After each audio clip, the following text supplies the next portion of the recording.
Hello, everyone. Welcome to BayernNow, the ultimate Bayern Munich fan channel. Who's a fuss is Mane?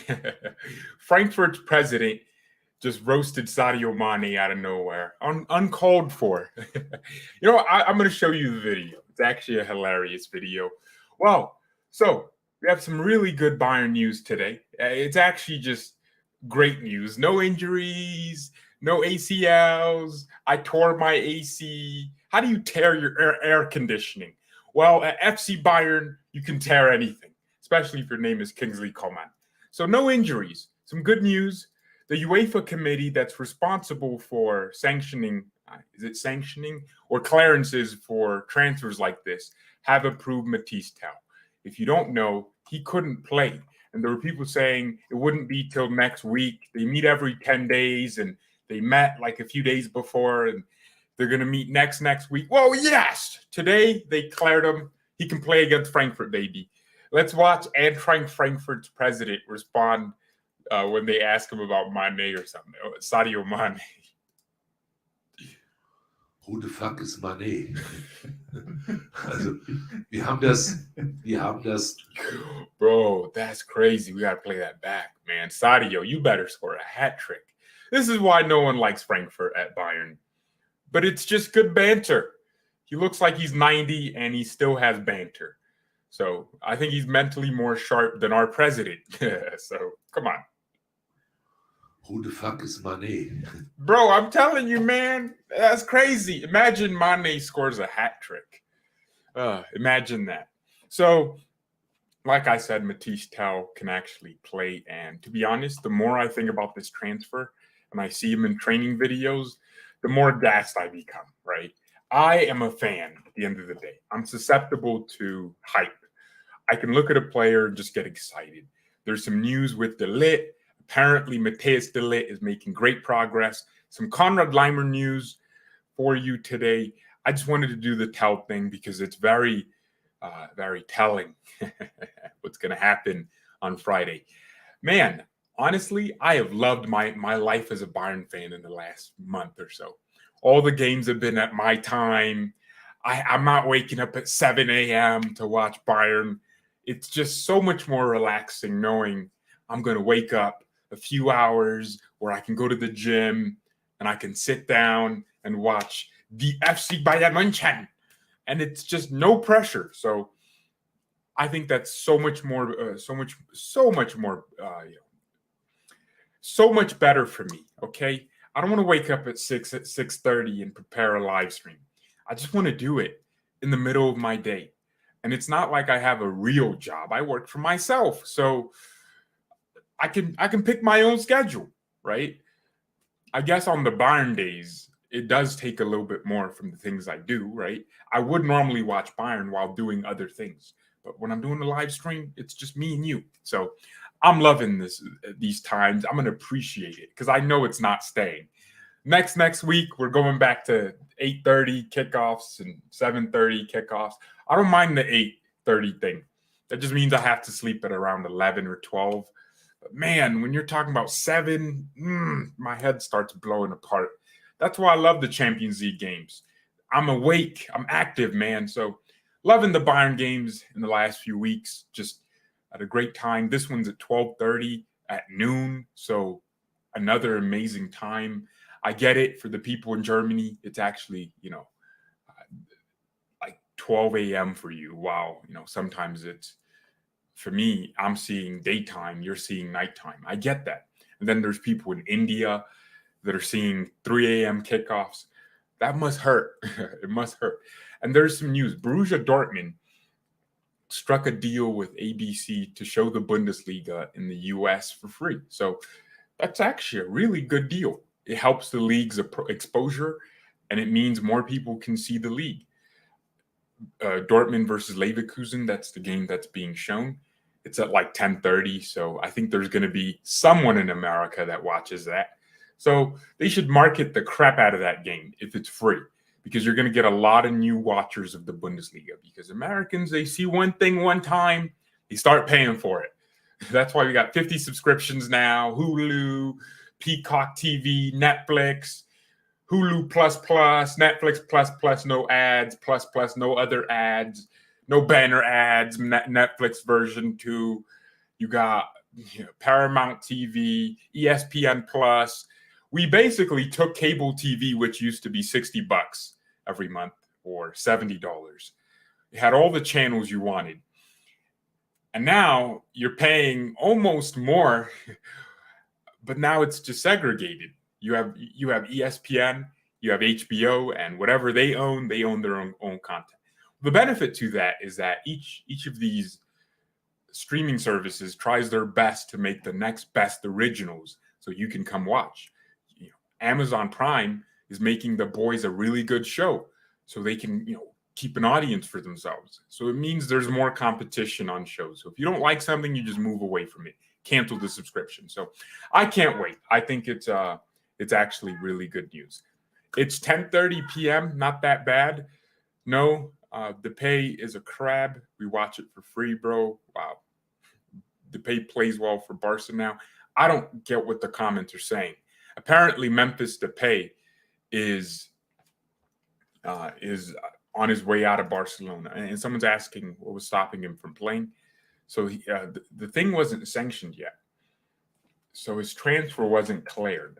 UEFA clears transfers like that because these players are so young. They think it could be child trafficking or something if they don't sanction it themselves. So they need to clear the transfer. They met every 10 days, and when we signed them, they didn't meet and weren't going to meet for another 10 days, or they had just met the day before. And apparently they gave it the clearance this morning. So that's the exciting news. I'm actually looking forward to watching Tel play. I hope he can play 10 minutes, 15 minutes. I don't know. I think he can come on and give us that striker attitude and maybe get a nice little moment where he dribbles someone and we're all gassed. Or, dude, imagine if he scores and it's against Frankfurt. I honestly think we could get smoked if we're not careful. If we play like we did in that second half against Leipzig, we are getting outplayed crazily. Frankfurt are looking good, bro. Nah, dude, they're looking good. They have that new French striker who they got for free. They have Indika. They don't even miss Hinteregger because they just have some other players that replaced them. They still have Kostic. If they keep that team, I don't see why they don't get top 4. But I gave them 5th in my predictions because I think they're just not going to get there. They don't have enough. Maybe enough of just that standout player. And they have Dichi Kamada. Dude, Frankfurt can do something. And their president was roasting Sadio Mane just this morning. So they're confident. And they think they can just smack up Bayern and keep this title race open. Every team, even if you dominate your league, has that one team or maybe 2-3 teams that just clap you up whenever you go against them. And I think Frankfurt is that team. Gladbach is that team even more so. People think Dortmund is our rival, man. And I think Gladbach does more damage to us every year than Dortmund.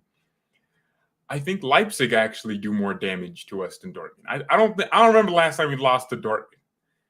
Whenever Der Klassiker comes, it's just the hype and the nostalgia. It has nothing to do with the fact that it's just a pointless rivalry because we usually beat Dortmund. Leipzig's the game I don't like because look what they almost did to us. Leipzig either beat us or it's a draw and there's some red cards, or we beat them and it's like a really big thriller. Remember the Robin in 2017? That was crazy. So, man, Leipzig do some craziness. I'll tell you that much. Do I think Tel plays the next match? I think he'll play 5 to 10 minutes. I'm not sure if he'll play the whole game. Look, I think Nagelsmann's going to try to integrate him into the team as quickly as possible. So on Mathys Tel, they ask him the strongest opposition or the opponent that caused him the most problems. And he said Leroy Sané in their game versus Germany. I think this was the UEFA Nations League a couple years ago. And he had to defend Sané 1v1 all over the pitch, and he was just everywhere. Wow. So someone rates Sané? Come on. It's not just me and a few dorks.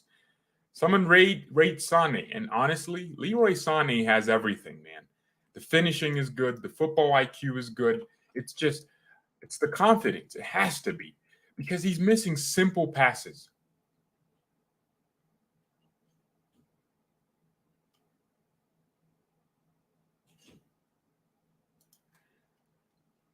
Delay on pressure due to his price tag. When you play for a top team like Bayern, you always have pressure. It doesn't matter whether you come on a free transfer or not. It doesn't matter to me because I always demand much of myself. That's enough pressure. Okay, on Mathys Tel though. Wow, they're saying he was one of the front runners in the sprint contest during yesterday's training. So they're doing the whole run back and forth thing. Wow, dude. Mathys Tel is literally one of the fastest players at Bayern. Ain't that crazy? Wait, front runners. What does front runners mean? I think I just misread that. Well, it sounds to me like he's fast. The Dutchman no longer has any signs of fitness problems and seems ready for his first start for Bayern. So there's Bild is saying he doesn't look tired. Telling you, man, people thought Ligt was lazy. I was like, bro, this guy has a mentality of a freaking monster. I think Juve's training had less intensity and their games had less intensity. So maybe Ligt was used to that level of intensity. Not saying Juve isn't intense. Bro, they're a freaking professional club, one of the biggest in the world. But man, they are not playing the type of football we're playing. The high press, high line intensity every 2 seconds. They're not playing that active style we're playing. Juve is a more reactive team. So one of the fastest Bayern players, Mathys Tel, people were telling me, Ligt slow. I'm like, bro, look, you can't even use the whole, but when he accelerates, he's slow. He's just fast. That's what it is. Yeah, Kingsley Coman is probably going to accelerate faster than Ligt. But it's not like Ligt is slow on acceleration and pure speed alone. He's just a big body, man. He's not Zula, where he's just that big. It's hard to get off and just start going. But he's also not like, as agile as someone like Coman who can just start moving. So, like for me, there's people that were in my team when I played that could run faster than me from the beginning. But then I would just smoke them a few seconds after. Because speed has more to do with acceleration, agility than it just pure leg power. So if you don't have that agility and you're a little bit taller like myself, you're getting 6'10". Kobe, NBA, baby. Sign me some basketball team. I'm tall. 6'10", baby. Minus 10. 6 foot. All right. It was always good. We broke all the records in Genesis. I don't know what that means. Apparently, Dortmund are linked to Memphis Depay. So, Memphis Depay to Dortmund. What does everyone think about that? I'm actually curious what you think. I am curious. What do you think about Memphis Depay to Barca? Or out of Barca to Dortmund? Did you see the news that Musiala will start? Yes. There's reports that say Jamal Musiala is a favorite to start the game on Friday. So Nagelsmann looked at it and went, okay, there's just no reason to change the team that did well. I'm going to start Sapitza, start Muller, start Musiala, Gnabry. They all did well. Mane scored, Gnabry scored, Musiala scored, Muller did. I mean, it wasn't his Muller performance where he did everything. He was still decent. And because Sane scored, I think he's going to come on a little bit sooner. Yeah, so I think Nagelsmann's making a great choice here. I want to see Jamal Musiala play. That's what I'm looking for. People are saying Upamecano in the midfield. I don't know why people are like this, man. Why do y'all do this to yourselves? Why are you putting Upamecano in midfield? Why? What's the point? So they're saying we need a blocky, big center back that can break up play. Upa probably played CDM in his life. That's the same. That's true for any center back. They probably played DM that one game where no one else was available. Why? Why are you thinking about that? You know, playing CDM is a lot more than just being big and black and fast. It's about reading of the game and understanding the key tight moments. Bro, I played midfield. It's the tightest position to play. I used to be a winger. I started off as an attacker because, you know, when you start watching Ronaldinho highlights, you want to be like him. So I became very skillful. And it's easy to be a winger. Bro, it's the easiest position on the field. But it's also one of the most demanding positions. As a winger, you need to take the ball and you need to run. You need to be smart with your passes and you need to be active. You need to pass your running behind. And if you don't get the ball, you run and press. So, you know, wingers, it's the easiest position. I'd say the second easiest would be fullback after winger. These positions is still hard to play. I'm just putting into context how hard some of these other positions are. After fullback, I'd say goalkeeper, right? That's the third easiest. So wingers easiest, fullback second easiest, goalkeepers third easiest. And I'd say fourth would be center backs because you got to make a lot of decisions. And I'd say strikers have a tough job because you have three people that don't want you to score at all times: center backs and goalkeepers. Two center backs, one goalkeeper. And you got to move faster than them at all times. You got to see the game faster. You got to look over your shoulder to see where you're running. So striker is extremely tough to play. And the hardest position to play on the field is the midfield. It's the toughest. That's why it's so hard to find a great midfielder. But you can find a great winger. You can have one that's skillful, fast, and hardworking. You can get that out of Brazil every day. Brazil is known for its wingers, right? And its attackers, its strikers. How many Brazilian midfielders are on that same level? How many legends from Brazil balled out in the midfield? It's a tough position. One, it demands mental awareness all the time. Do you think Upamecano has that? We're complaining sometimes that he lacks concentration at the back, and you want him to play center back or CDM? You're out of your mind. So mental awareness, because as a midfielder, everything is going through the midfield for the most part, right? So you got to learn to break up play. Anticipation is one of the key traits of a midfielder. If you don't know how to read a situation and go, he's going to pass here, or he's going to keep running, and I got to get to this position. So not only are you thinking about what the opposition is doing, you're actively changing your movements. People think it's easy because they see Kimmich do it, and they're like, but Kimmich's, his brain's ticking. He's looking like this. If a striker has to look over his shoulder, think about a midfielder who has to plug in the gaps. And that's just defensively. Offensively, it's even harder. Midfielders sometimes get confused. For someone like Gravenberch, Goretzka, it's a bit easier because they're box to box. But when your task is to control the game for your team, you're going to have to do too much. And the stamina required is crazy. You're expected to defend and attack just the same. If you get an assist, you're expected to get a clearance off the line or something. It's very tough to be a midfielder. And if you're putting Upamecano in that position, because he's black and can make a tackle and fast, I don't know why I'm putting black in there. Just, I guess I'm a racist because I'm viewing life through race. My bad. Sorry. If you're putting him in that position solely because of those reasons, then I just think it's dumb. It don't make sense. Like, midfield is extremely tough to play. Upamecano is a center back, and we bought him to be a center back. And why would we want to play Upa anyways? Why would we want to do that? It's okay to have people on the bench. It's okay if one player is doing well and another player does better, and they can push each other to be better. Imagine Lucas Hernandez is world class. De Ligt is world class. Upamecano is pushing for the same thing. He's world class at some point. They're just battling it out. If De Ligt makes one mistake, it actually makes our team play better because De Ligt's thinking, if I make a mistake, man, I'm getting dropped. Upamecano's breathing down my neck. I can't breathe like George Floyd. I can't breathe. You got Upa breathing down your neck. Lucas is cautious, and he plays better. The pressure's good. When Bayern scouts players, They don't scout how mentally fragile they are. They scout how mentally competent they are.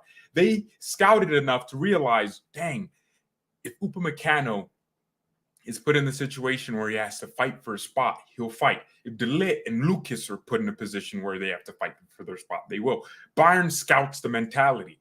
Do you think it's going to make Upamecano a worse player if he's losing to someone like De Ligt? No, it's going to make him a better player because he's going to want to work harder.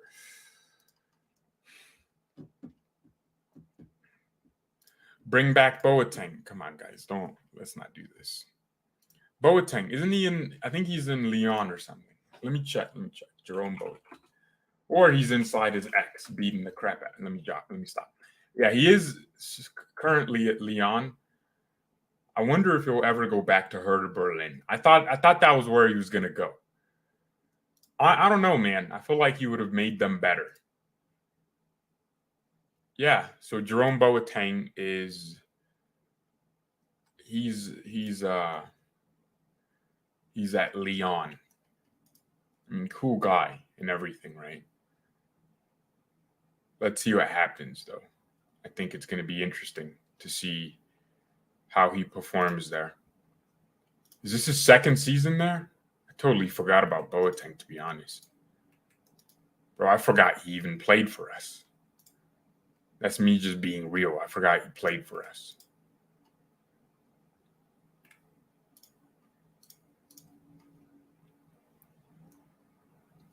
Thank God Sula left and we wouldn't have gotten De Ligt. Well, we were linked to Matthias Ginter. We went from that to Matthias De Ligt. Yeesh, man.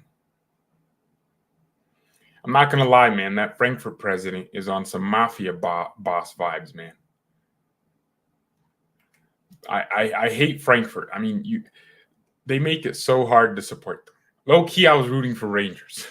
No, I'm joking. I wanted the Bundesliga to succeed, so I, had an allegiance to the league more than against Frankfurt. My love for the Bundesliga was greater than my hate for Frankfurt. So in that instance, I supported Frankfurt. But god dang, man, they make it really hard to. A man's asking, who the F is Sane or Mane? Wow. I thought it was like, he said, who the F is Sadio Mane? Go to the second channel, BayernNow clips, and watch what I'm talking about. It is insane. This dude is a savage in a weird way. I mean, I respect it. Like, he's building hype. Because now if we beat them, it's a big deal. And if they beat us, and Mane doesn't score and has a stinker, people are going to be posting that meme all over the place. Who the F is Mane? That's hilarious. No, that really is hilarious. We support all German teams, let's be honest. Not all. I don't support 1860 Munich. I don't support Dortmund. I support Bayern. I like the league. I could easily just be a Bayern consumer and just not care about the Bundesliga. But I like German football culture. For me, it's deeper than just Bayern, right? I'm a football man.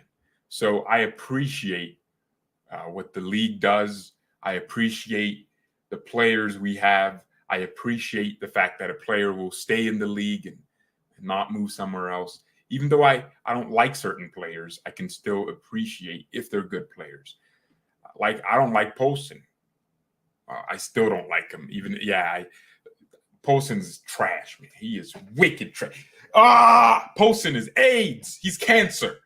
Nah, man. Every time I watch him, I want to kill myself. Poulsen is... All right. Now y'all got me on a Poulsen rant. Bro, how is this guy at Leipzig, one of the biggest clubs in the league in terms of, like, recognition, or not recognition, achievement in the last few seasons? How? Poulsen is anti-football. So is Sørloth. Both of them. How did Leipzig end up with two of these Norwegians? No, Poulsen's Danish, right? Sørloth is Norwegian. These freaking Scandinavian stammers. Hey, why is every Scandinavian guy some tall bastard? How did that happen? I'm not gonna lie. Sørloth's girl is a baddie, though. I'm not gonna lie. But Poulsen, man, bro, the only thing good about Sørloth is his freaking woman, then, because he's a trash footballer. Poulsen, absolutely donkey poop. Man, I need to go to Scandinavia, man. They got some baddies there. All right, let me stop. They're Vikings. Look, what am I doing, man? Look, I just don't like the Holland's one of them. They don't have no first touch, man.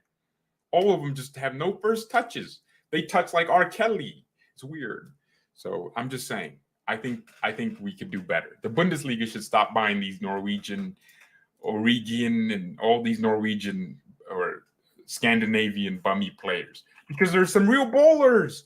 Why didn't Dortmund get, what's his name, the dude at Arsenal, or Odegaard, when he was trash at Real Madrid? They could have gotten him. I think he would have fit the league. But no. You're stuck with a bunch of bums. Solskjaer, I don't know who that is, to be honest. Oh, shoot, Renato Sanches to PSG. So, as a Bayern fan, Renato Sanches, I am jealous. Renato Sanches to PSG, man. What do I think about that? Well, Renato Sanches came to Bayern at a very young age. Just won the Golden Boy Award. He was the next big thing. Had all the talent in the world. The thing is, you brought him into a team with Carlo Ancelotti. He was never really going to be developed like that. Ancelotti is more of a proven player user type of manager. So he didn't really improve Renato, and we sent him on loan. Niko Kovac didn't really use him. I mean, I still remember the game against Benfica, his former club, where this dude went from our half with the ball, dribbled some players, passed it to Robin, was it?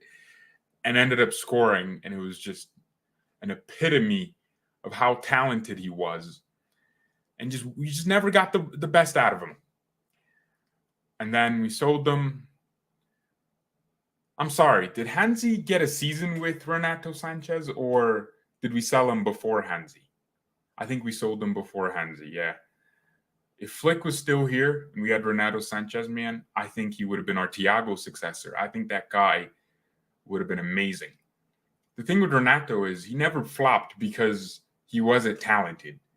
He flopped because he just wasn't playing. And no manager in that time knew how to use him, except Hansi Flick. And he never played under Hansi Flick. So I guess he did his thing at Lyon. Wait, no. What's the club he played for? Marseille? Dude, I forgot the name of the club he played for. Well, he did well there, enough for PSG to want him. I'll be honest. This new PSG director is making some good decisions. Luis Campos, I think that's his name. Campos, doing some good things. So I'm curious to see what happens with Renato. But good business from PSG, and I'm happy to see that he didn't really flop. People are going to see that he's better than a lot of these midfielders running around being called generational. Renato was actually generational. He was so complete. What's his name? Clarence Seedorf? Is that who I thought? Yeah. The black dude from the Netherlands. Renato reminds me of him, dude. He's just so combust, powerful. Yeah, I think Clarence Seedorf and Renato Sanches really close to each other in terms of like completeness and the way they're built. Just 5'9", smaller, but man, that kid is powerful. Runs through the midfield. Also, Renato got injured here and there. Wait, no, he never really got injured. No, I don't remember his injuries like that. Dude, he's going to cook at PSG, just my opinion. So that's my thoughts. Those are my thoughts. Do you think Germany get the World Cup this year with Hansi? I don't think so. Here's why. They don't have a striker. And in a World Cup, you need someone that takes attention away from your other players. So I would, if I was a German, I would want Germany to have a striker. But By the way, I don't care about Germany. People think just because I support Bayern and Bayern players play for Germany, I support the Germany national team. I'm not lying to you. I don't care. I am a freaking American, okay? and even more so, I'm a Dutch man. Yeah, Ian Robin, favorite player of all time. So I'm gonna support Ian Robin's team because that's how I ended up supporting Bayern.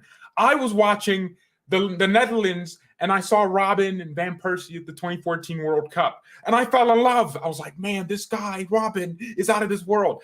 I'm not even left-footed, but I was out here training my left foot to cut inside and score like Robin. Well, my left foot's still retarded, but I was trying it. So how am I going to move from supporting the Netherlands, which I always have a soft spot for them, to supporting Germany just because Bayern played for them? But I didn't start supporting Bayern until I watched Robin. How does that happen? Come on.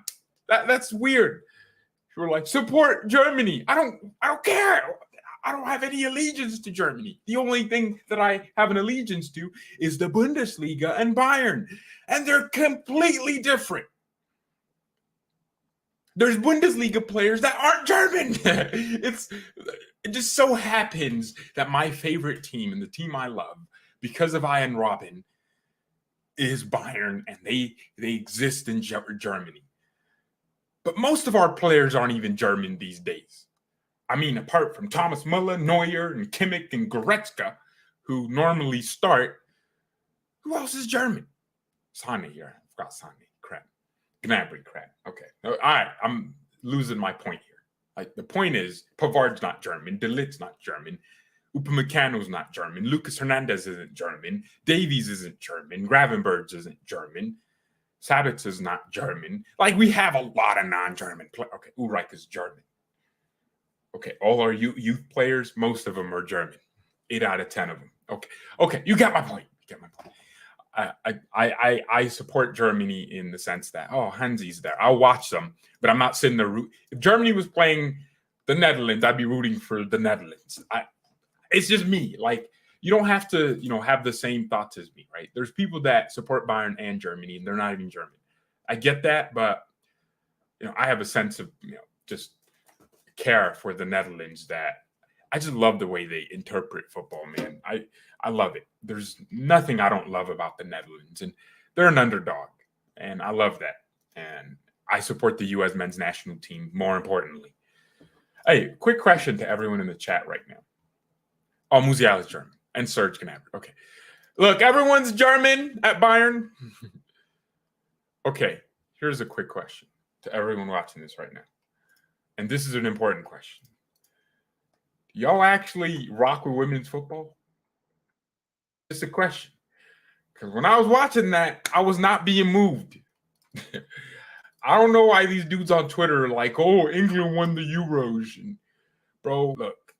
England, in my eyes, have not won the Euros.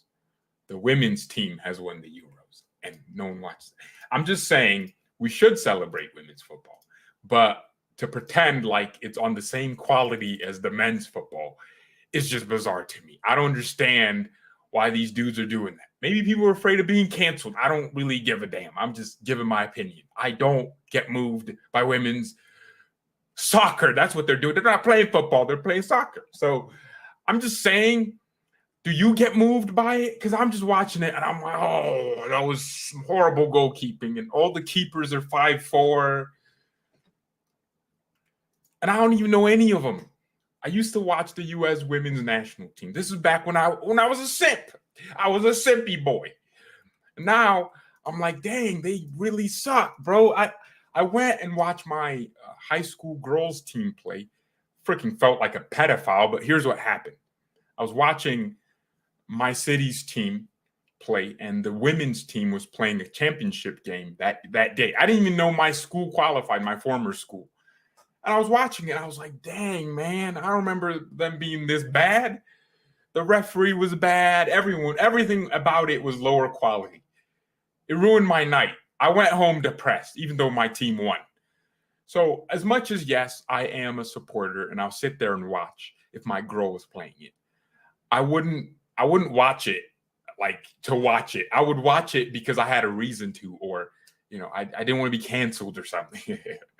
But I'll get moved by it. Just my opinion. I just had to put that out there because some people were asking me how I felt about the Euros. And I'm like, they happened in 2021. Ask me about that Euros. I don't care about these Euros.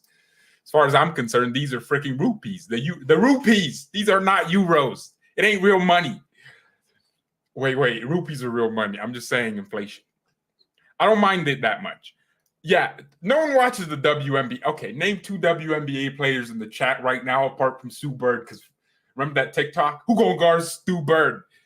And yeah, that's the only Sue Bird, the only women basketball player I know. But I don't know any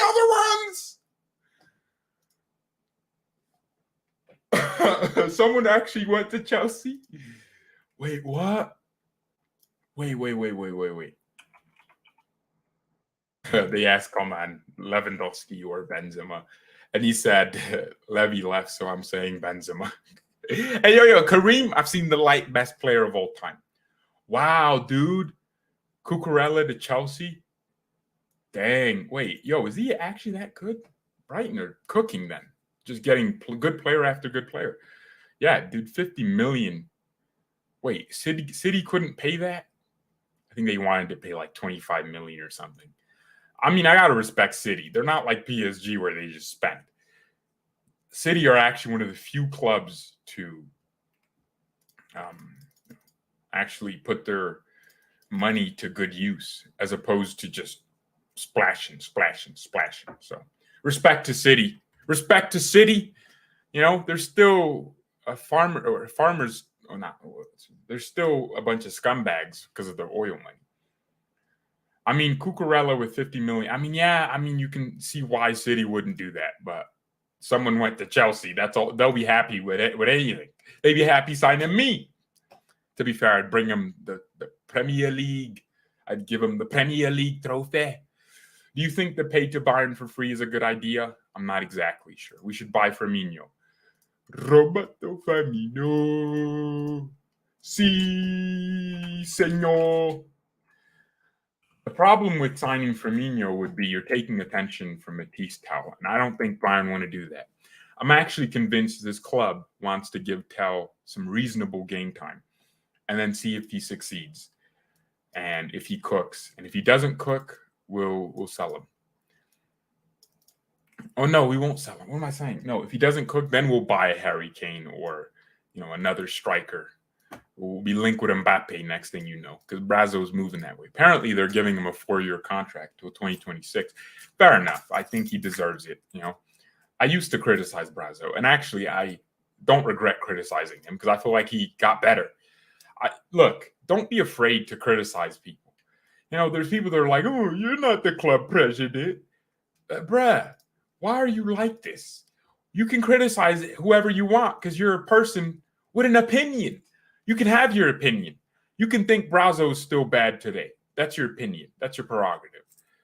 What you can't do is, just disallow the fact that he had a good transfer window. But by criticizing him, I think we forced him to be good. He divorced his whole wife, and now he's doing decent business. That woman was nagging my boy, and now he's doing decently. So, look, that's just my opinion. Did I just call him a whole wife? I'm a bastard, man. Don't mind me, dude. I'm just crazy. Tel debut goal in the 87th minute versus Frankfurt. I'm putting that. Right, someone write that down. Timur Yasin said, goal in the 87th minute. If we don't get a goal, he jinxed it. Are you sibling of Depay?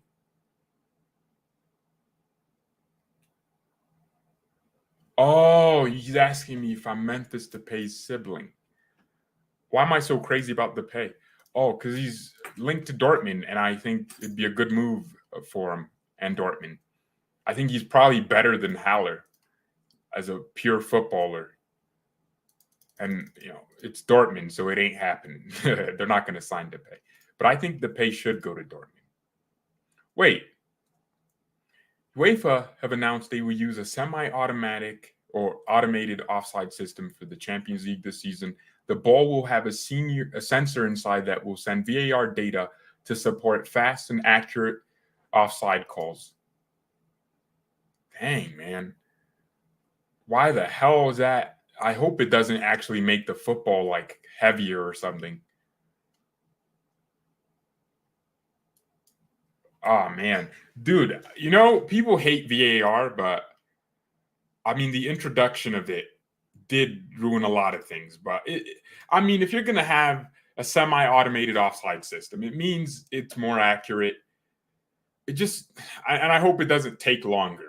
We're sitting there, 89th minute, and VAR is looking at some non-handball situation or some non-offside situation, and it's trying to reconfirm. I hope that's not the case. I hope it's faster now. But if there's a chip inside that ball, I'm fine with it. But if there's like some giant freaking sensor, then I kind of don't want that.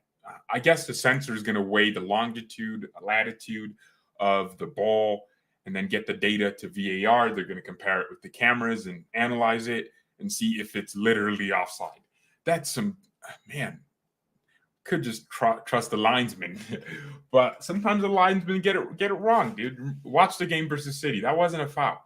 I think VAR will get to the point where it's trying its best to remove human error from the game. But it's also increasing technology errors. Because you'll see something and you're like, that's not a penalty. And the technology, because it's slowed down, the interpretation is gone. You have to put things into context. If a player is in a scenario where they're making a last-ditch tackle, they barely touch the ball, but it looks like they clear the guy. VAR could think that's a penalty, but it's not, because it's looking at did it touch the ball here? Bro, it could still be a penalty even if they touched it by a little bit. Because if you add the context to it, this player he needed to get this ball out because it was 1v1 if he didn't, and then he barely touches the ball, but he clears the guy. That, for me, is a penalty. If you touch the ball more than you touch if you touch the player more than you touch the ball, that's a penalty. All right. Thank you, everyone, so much for watching. Mathys Tel can play. Good news all around. Instruction was good in Bundesliga. Still out. It is still best out of top 5 leagues. I think the Bundesliga has always been good at just implementing new things. I don't know, because it's just, yeah. I don't know why. I think, clubs in the EPL probably try to cheat more. Wouldn't you say? Maybe Bundesliga teams should start trying to cheat more. All right. Thank you. Mia, send Mia, and peace. Stop it, George. VAR is good for Real Madrid matches. Crap. I'm not going to go work out. I got to go get one of my cars. Andrew Tate out here, boy. No, I'm joking. My sister's car to get the oil changed, because it's one of those new cars. I have a new car too. And you got to go to a specific place to get the oil changed. It used to be that you just go to, anywhere and they just put something in your car and you got your oil changed. And now it's different. So I'll see you later, guys. I'll see you later.